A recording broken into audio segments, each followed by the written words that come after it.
सत्ता संकल्प यात्रा का 28 तारीख को सालासर की धरती से शुरुआत हुई और आज पाटौदी की पावन धरा पर सत्ता संकल्प यात्रा के अंदर पधारे हुए हनुमान जी बेनीवाल साहब, उनके साथ में पधारे हुए पुखराज जी गर्ग साहब, इंदिरा जी बावरी, हाजी मूसे खान जी, सम्मानित मंच और हजारों की संख्या में पधारे हुए समस्त आरएलपी कार्यकर्ता और सभी मेरे पितृतुल्य बुजुर्गों, युवा साथियों, आप बड़ी संख्या में पधार कर इस सत्ता संकल्प यात्रा को सफल बनाने का पूरा प्रयास किया। आप सभी का बहुत बहुत आभार, धन्यवाद। आप सबने घना घना राम राम, शुक्रिया, जय माता दी, सलाम अलैकुम। देखिए, हनुमान जी बेनीवाल साहब का संघर्ष किसी से छुपा नहीं है। जिस प्रकार पिछले 15 सालों से ये अपने जवानों और किसानों के लिए संघर्ष कर रहे हैं, 2018 के अंदर पार्टी बनाई और आप लोगों का भरपूर सहयोग भी मिला, 3 सीटें मिली। उसके बाद में हनुमान जी को बीजेपी को गठबंधन करने के लिए मजबूर होना पड़ा और गठबंधन के साथ में वो दिल्ली गए। पार्लियामेंट के अंदर जिस प्रकार राजस्थान की विधानसभा के अंदर हमेशा जवानों किसानों के मुद्दे उठाते थे, उससे कई गुना ज्यादा दिल्ली की सबसे बड़ी पंचायत लोकसभा के अंदर ऐसा कोई दिन नहीं जाता जब हनुमान जी बेनीवाल जवानों और किसानों के हित के मुद्दे नहीं उठाते। साथियों, हमेशा विपक्ष में रहकर संघर्ष नहीं किया जा सकता और अपने हक और अधिकारों के लिए सत्ता की चाबी अपने पास चाहिए।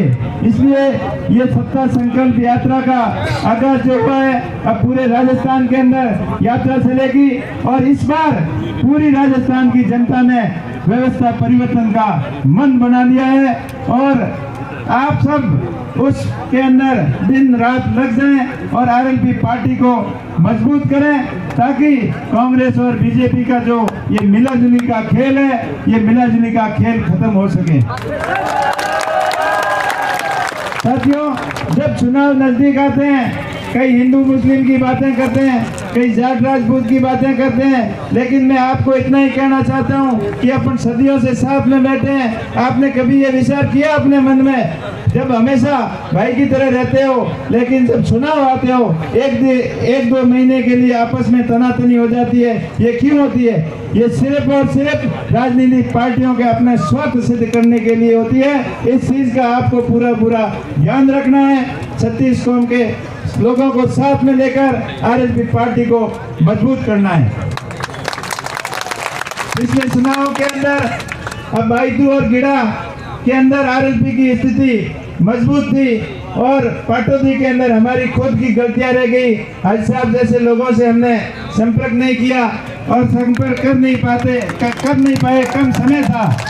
लेकिन इस बार पाटौदी की पूरी जनता ने मन बना लिया है कि गिड़ा और बाइतू के वोटों से ज्यादा लीड पाटौदी से आप जाइए।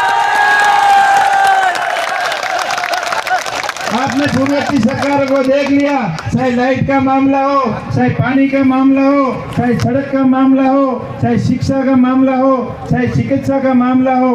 जब चुनाव नजदीक आते हैं, कई बड़ी घोषणाएं करते हैं और चुनाव होने के बाद में सब भूल जाते हैं। ऐसी पार्टियों से आपको दूर रहना है और एक बार 5 साल के लिए हनुमान जी को मौका देना है। हनुमान जी के मन में नए राजस्थान के निर्माण का विजन है, उनका एक सपना है नए राजस्थान का निर्माण कैसे हो, कैसे हर बेरोजगार युवा के हाथ में रोजगार हो, हर किसान के खेत तक पानी जाए, सिंचाई के लिए बिजली कम दर पर मिले और शिक्षा की व्यवस्था ऐसी हो, चिकित्सा की व्यवस्था ऐसी हो और मूलभूत सुविधाओं को कैसे सुदृढ़ किया जाए, कैसे राजस्थान के अंदर नए उद्योग धंधे लगे ताकि रोजगार के नए आयाम यहाँ खुल सके।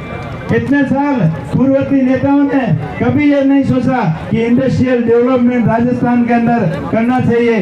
अगर राजस्थान के अंदर दूसरे राज्यों की तर्ज पर बड़े उद्योगों का निर्माण होता तो अपने राजस्थान के युवाओं को रोजगार के लिए दूसरे राज्यों के अंदर, चाहे हैदराबाद हो, चाहे बेंगलोर हो, चाहे कर्नाटक हो, चाहे अन्य राज्यों के अंदर रोजगार के लिए जाते हैं। अगर राजस्थान की पूर्ववर्ती सरकारों का विजन सही होता, उनका ये सपना होता कि नए राजस्थान का निर्माण करना है, उद्योग धंधे लगाने हैं, राजस्थान का डेवलपमेंट करना है, तो अपने को रोजगार के लिए बाहर नहीं जाना पड़ता। इसलिए भाइयों, इस बार संभल जाओ, आरएलपी का फुल सपोर्ट करो, एक बार मौका दो। मैं आपको विश्वास दिलाता हूँ, हनुमान जी जैसे आदमी, आप एक बार मौका दोगे तो आपको कभी धोखा नहीं देंगे।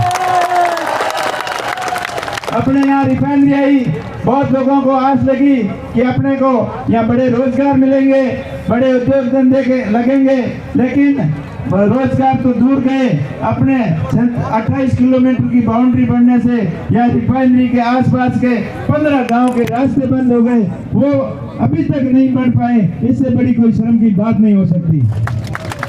और जब युवा या आप काफी लोग रिफाइनरी का अगर काम करते हो, वहाँ जाते हैं, तो आपको ये कहकर वहाँ काम नहीं लगाया जाता कि आप लोकल हो, और बाइतू का नाम तो आप भूल से ही ले लिया, तो रखते हुए भी नहीं रखेंगे, ऐसी स्थिति इन्होंने बना रखी है। तो इन सबको, इस सारे सिस्टम को ठीक करने के लिए हनुमान जी का सपोर्ट करें और सत्ता के अंदर भागीदारी रही, तब ये सारे समस्याओं का समाधान होगा।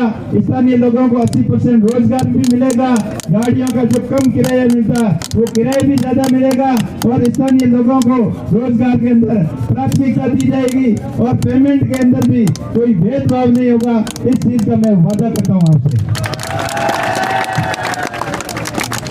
बाकी जिस प्रकार पिछले 4 साल आपने वो जो राजनीतिक दुराचार का दंश झेला है, उससे मुक्ति पाने का अभी ये तरीका है। अपने भाइयों के साथ हमेशा भेदभाव हुआ, किसी को ट्रांसफर का दर बताकर उसको दबाया गया, किसी को धंधा डिस्टर्ब करने का लेकर दबाया गया। आज जी साहब अभी बात कर रहे थे कि ई मित्र वालों तक की इन्होंने नहीं बख्शा। इससे बड़ा दुर्व्यवहार अपने साथ में क्या हो सकता है? दुर्भावनापूर्ण, भेदभावपूर्ण बातें काम करने वाले लोग भाषणों के अंदर तो कहते हैं कि भाईचारा बढ़ना चाहिए, विवाद नहीं होना चाहिए, और बाहरी ताकत नहीं आती है, लेकिन उनके मुंह में राम बगल में छुरी वाली कहावत है। सबसे पहले ज्यादा किसी ने विवाद पैदा किया है तो हमारे विधायक साहब ने किया है, और सबसे ज्यादा किया है वो पाटोदी के अंदर किया है, वो आपके सामने है। तो आप ऐसे लोगों से सावधान रहें, और बाइतू के संपूर्ण विकास के लिए, छत्तीस कौम के लोगों को साथ में लेकर चलने के लिए आप आरएलपी पार्टी का सपोर्ट करें। और आपको मैं एक बार पुनः धन्यवाद देना चाहूँगा कि आप बड़ी संख्या के अंदर यहाँ पधारे, और छत्तीस कौम के मौजूद लोग यहाँ पधारे, इसलिए आप सभी का बहुत बहुत धन्यवाद, बहुत बहुत आभार। बोलो शिवाजी महाराज की, श्री खेमा बाबा की, दे महाराज की, नवाब शरीफ जी की,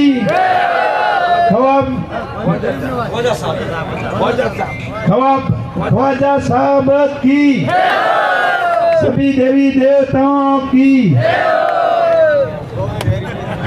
बहुत बहुत धन्यवाद।